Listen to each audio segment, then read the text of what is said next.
con una cuenta leucocitaria alta y con un alto porcentaje de infiltración a sistema nervioso central de inicio, con pobre respuesta al tratamiento, recaída y muerte en poco tiempo. Sí. Esa es la experiencia y revisando a nivel de la literatura internacional, así la frecuencia de 4%. Y luego a mí me tocó nuevamente con un adolescente, incluso lo comentamos con el doctor Ruiz Argüelles, porque este joven se fue allá. En el primer estudio, en citometría, el CD79A salió muy alto, y luego, pero la mieloperoxidasa, porque nosotros sí, siempre tuvimos mieloperoxidasa, ya sea por tinción y después por citometría de flujo, y salía fuertemente positiva. Nosotros lo tratamos como leucemia linfoblástica aguda y después en la recaída tuvo hasta infiltración a piel, como una leucemia monocítica, como nosotros lo vemos, y muy agresivo, y el adolescente falleció. Y recuerdo que el doctor en Puebla le volvió a hacer el inmunofenotipo y allí le salió todo para leucemia mieloide, y en la primera era de un linaje mixto, pero con un periodo de remisión muy corto, y esa es la experiencia, ¿verdad?, que la leucemia en su comportamiento es muy agresiva, así sea de linaje B mieloide, de linaje T mieloide o de 3 líneas, como lo dice también en la OMS. La sobrevida es muy corta, y quizás lo que nosotros podemos decir de esta revisión es que no hay un tratamiento. Al momento actual no hay un tratamiento propuesto, y se debe de tratar como una enfermedad diferente y a lo mejor con un esquema diferente. Sí, los asiáticos diseñaron ahí un esquema que era primero como tipo mieloide, y tenía también para componente linfoide, y también tenían para rescate.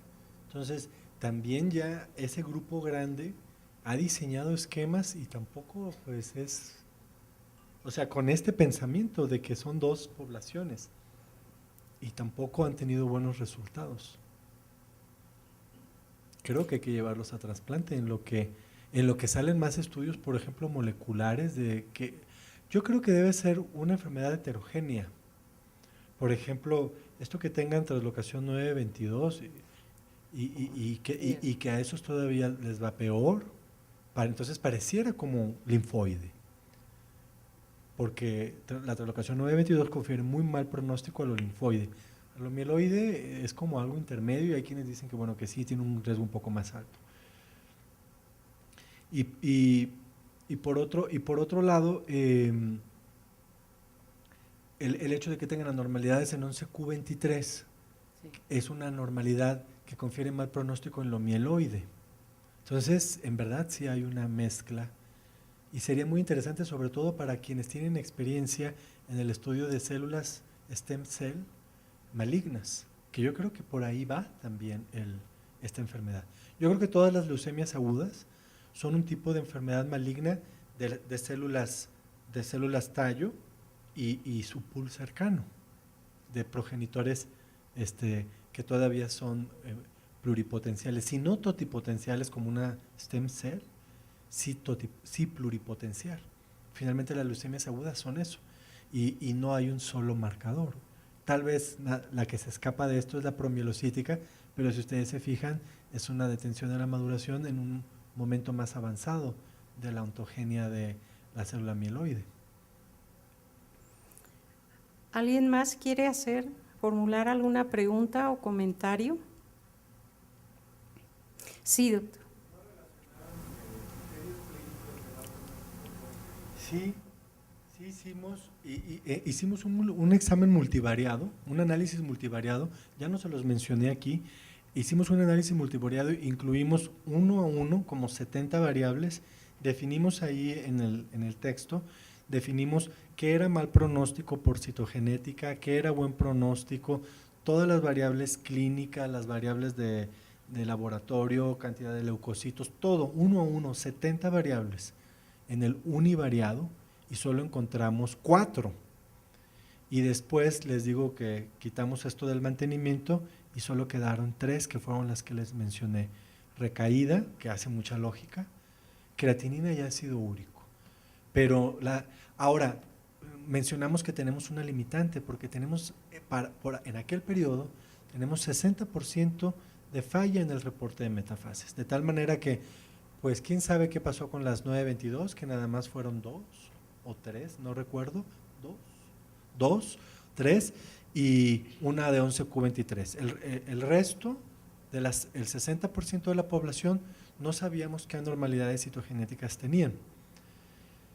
Y yo creo que aún falta más. Yo creo que si nos quedamos en citogenética nos vamos a quedar cortos.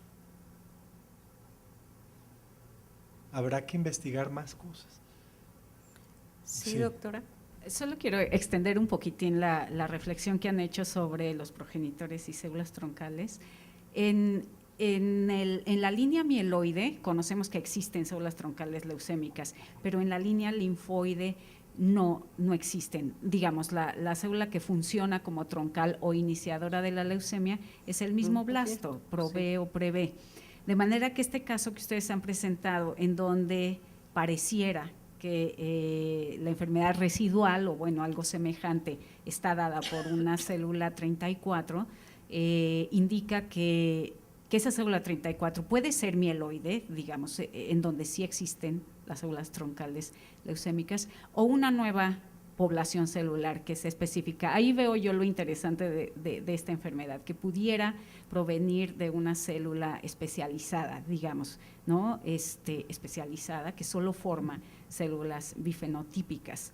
Y en ese sentido, nosotros tenemos un estudio muy pequeño, pero en población infantil, en donde las células primitivas de recién nacidos, precisamente, que muestran leucemia bifenotípica o mixta, son diferentes a las demás, no en su capacidad de diferenciación, sino en el panel de TLRs que tienen en la superficie, son diferentes y reaccionan diferente a los componentes microbianos. Entonces, digamos, pensar en la posibilidad de tener un precursor especializado para esta enfermedad es razonable. Sí, es razonable. Y hay un fenómeno muy interesante que, si ustedes recuerdan, en la leucemia aguda hay una clona predominante. Por ejemplo, vamos a suponer, tenemos un caso con inversión 16 y esa es la que está dando la enfermedad y por eso es la que está reportándose en 10 de 20 metafases.